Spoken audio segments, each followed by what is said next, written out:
with all this news coming out about what's been happening with these kids recently, it's just kind of had me in kind of a funk, and I was trying to figure out how to spiritually walk through this. And I realized that, I don't have an answer.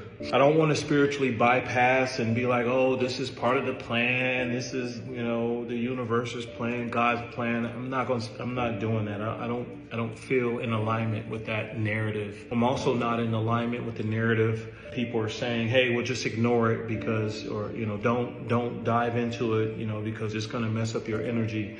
I believe we're supposed to feel this. But for those of us that can, and I realize some people who are victims and who have experienced those things throughout their lives, maybe they can't right now, and that's understandable.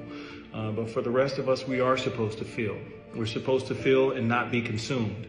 If you think about the dark night of the souls that we've had, the most profound things that have happened throughout our dark night of the souls, we had to feel them. We didn't ignore them and didn't say, oh, well, just don't feel it or don't think about it or just look away. We didn't look away in our journey of growth. And that's what's happening right now. We're in a collective journey of growth. We're in a collective dark night of the soul. And so that's why I'm not looking away. I am staying in tune with what's happening, but I'm not being consumed by it because it's a lot. I don't think, our brains are meant to handle the depravity of just the things that has happened to these kids, and I think about this, I think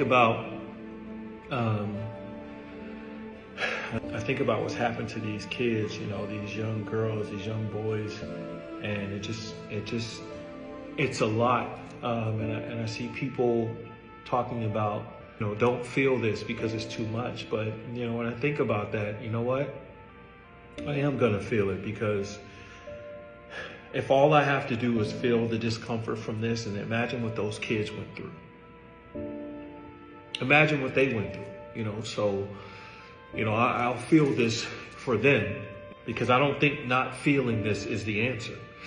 Because if we think about this, not feeling was what the people that did this to them were doing. They don't have the ability to feel. They can't feel because there's no way that you can feel and do the things that they were doing to these kids. And so here we are carrying that same lineage of not feeling. And it's like, no, I am going to feel. And the reason that I'm so adamant about feeling this is because that's the only way the change happens. So that part is really important to me, to not detach and be spiritual and just, sit in my bubble of spirituality. And so as I think about feeling this issue, I think about Yeshua, and the mission that he was here for. We talk about Christ consciousness and talk about moving in that way. And let me know where he didn't feel. Let me know where he didn't feel. His whole journey was to feel all the pain of humanity. And even to the point where he said, Father, if this cup could pass from me, I don't want to feel this.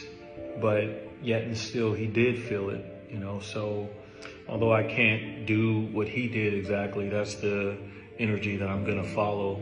And no judgment on anyone else. This is just my journey, and I'm just sharing it from my perspective. But there's no way I'm going to look away because those kids do deserve our attention. They deserve our energy. And that's how I'm looking at it. I'm not giving my energy to the people that did this. I'm giving my energy to the kids that experienced this. I just want to say this to anybody else in this spiritual journey that's struggling with this. It's okay to struggle. It's okay to be angry. It's okay to be pissed. It's okay to want revenge. It's okay. It's okay to feel and be human. I don't have any spiritual guru stuff to say. I don't have any of that. I don't have nothing. I got nothing for this. So I'm just trying, just like everybody else, to work through this day by day. And I will say that this does not deter my journey. It doesn't deter where I'm going or who I'm supposed to be. And I want to say that to all of you. Stay in your journey. Pay attention. Do what you can to make sure you take care of yourself. And as hard as it may be, keep being the light in the midst of darkness.